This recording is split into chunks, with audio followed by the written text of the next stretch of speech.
vous pouvez savoir à l'avance si une personne aura du succès ou non, simplement en observant si lorsqu'elle échoue, elle pense d'abord que c'est de sa faute, au lieu de mettre la faute sur les autres. Si cette personne se dit « j'ai échoué à cause des autres », alors elle n'a aucune chance d'y arriver. Si vous réussissez, chaque erreur que vous aurez faite fera partie de votre légende. Si vous échouez, vous pourrez tout jeter à la poubelle.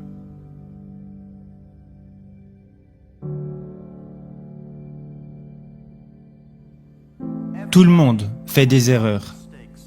Tout le monde rencontre des problèmes. Et très peu de personnes sont prêtes à vous écouter. Mais le jour où vous aurez du succès, là les gens commenceront à vous écouter. « Ouah, mais tu es génial !»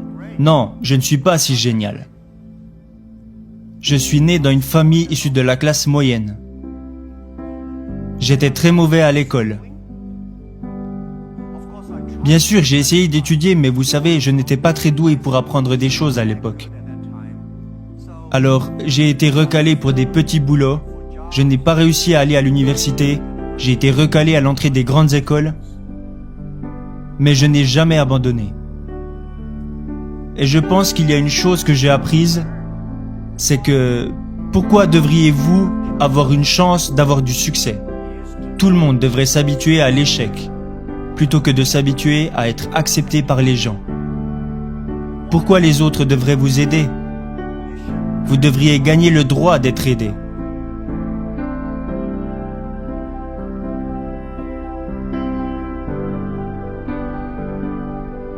Alors, ce que j'ai appris, c'est de ne jamais abandonner. Je me disais, mon opportunité n'est pas encore arrivée pour le moment.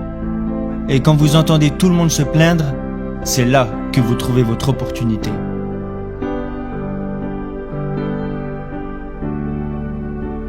Je pense que je visais trop haut. J'aurais plutôt dû essayer d'accompagner et d'aider les autres autour de moi. De toutes petites choses. Je n'aurais jamais pensé que j'aurais pu en arriver là. Il a fallu 18 ans pour qu'Ali Baba atteigne la taille que nous avons aujourd'hui.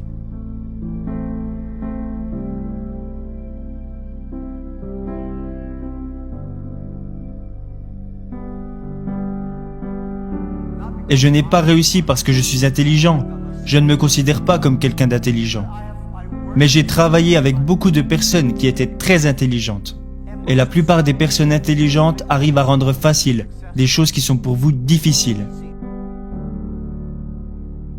Et je pense que ce n'est pas facile d'avoir du succès rapidement. À chaque fois et dans tout ce que nous avons fait, nous anticipions les choses sur les 10 prochaines années. Je sais que je ne suis pas intelligent, mais je sais que si nous voulons réussir, nous devons anticiper les choses 10 ans à l'avance. Si nous voulions avoir du succès, alors nous devions travailler avec des personnes intelligentes. Et pour avoir du succès, nous devions accepter de faire beaucoup d'erreurs sans jamais abandonner. Beaucoup de personnes font des erreurs, elles rencontrent des problèmes et elles abandonnent. Nous n'avons jamais abandonné. Nous avons plutôt appris de nos erreurs. Le message, l'expérience et le conseil que j'aimerais partager avec vous est que vous pouvez savoir à l'avance si une personne aura du succès ou non, simplement en observant si lorsqu'elle échoue, elle pense d'abord que c'est de sa faute, au lieu de mettre la faute sur les autres. Si cette personne se dit « j'ai échoué à cause des autres », alors elle n'a aucune chance d'y arriver. Les personnes qui échouent et qui disent « c'est de ma faute, je n'ai pas fait ça correctement, j'aurais dû m'y prendre autrement », ce type de personnes ont une chance d'y arriver.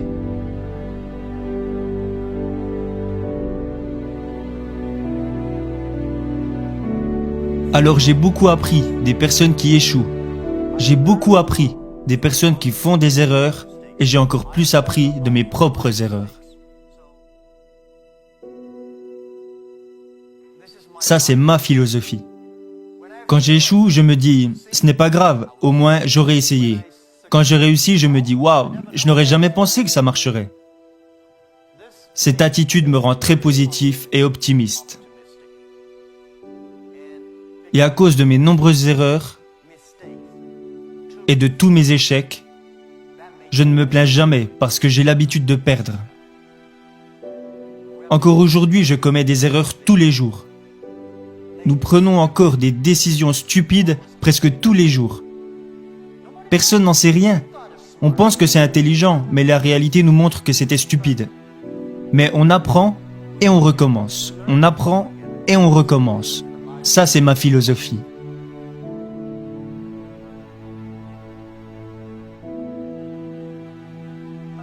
Alibaba a vu le jour sans argent, sans technologie et sans employés. Dans mon propre appartement, 18 personnes ont décidé que nous voulions utiliser Internet pour aider les petites entreprises. C'était l'idée de départ. En 18 ans, nous sommes passés de 18 personnes à aujourd'hui presque 60 000 personnes. Ce ne fut vraiment pas facile. Mais nous avons survécu. Aujourd'hui, nous sommes une des plus grosses entreprises de l'Internet au monde. Je pense que nous avons été chanceux. Nous avons fait beaucoup d'erreurs, mais nous avons quand même survécu. Alors comment continuer à être chanceux? C'est la question que je me pose constamment. Je pense que si vous voulez continuer à avoir de la chance, vous devez être prêt à partager votre chance avec les autres. Vous partagez la chance avec les gens, vous aidez les gens, alors dans le futur, vous pouvez être sûr qu'ils vous aideront à leur tour. Ça a été ma façon de penser ces 10 dernières années. Alibaba est né en Chine. Mais Alibaba ne devrait pas être considéré comme une entreprise chinoise. Le jour où j'ai choisi le nom Alibaba, Alibaba n'est même pas un nom chinois, c'est un nom arabe. Les Iraniens disent que c'est un nom iranien, les Turcs disent que c'est un nom turc. Pour être honnête, j'en sais rien. Ce nom fait référence au conte Alibaba et les 1001 erreurs, ou Alibaba et les 1001 nuits, comme l'histoire. Nous voulions faire de cette entreprise une entreprise qui a vu le jour en Chine au service du monde, au service de toutes les jeunes entreprises de la planète. Chaque siècle a ses entreprises. Microsoft et IBM étaient les entreprises phares du siècle dernier. Alors quelles sont les entreprises phares de notre époque, du 21e siècle? Et je pense que nous devons éviter de penser « c'est évident, c'est Alibaba ». Nous ne devons pas penser « nous gagnons de l'argent en aidant les entreprises chinoises ». Nous devons plutôt penser « nous gagnons de l'argent en aidant les entreprises du monde entier ». Nous sommes au service de notre époque. C'est seulement en pensant de la sorte que nous pourrons faire plus. Nous avons aussi un petit business qui s'appelle AliExpress. Peut-être que pour vous, AliExpress est une grosse entreprise, mais au sein de notre propre compagnie, AliExpress représente moins de 1% de notre chiffre d'affaires.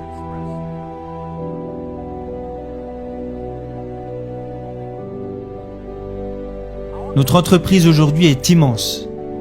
Comparé à ce que nous étions hier, nous sommes immenses, mais comparé à ce que nous serons demain, nous sommes encore des bébés. Le monde change si vite. Nous voulons faire d'Alibaba une des plus grosses entreprises de notre époque. Nous voulons qu'Alibaba aide à la croissance de toutes les petites et moyennes entreprises de la planète. Ça, c'est ce que nous voulons accomplir.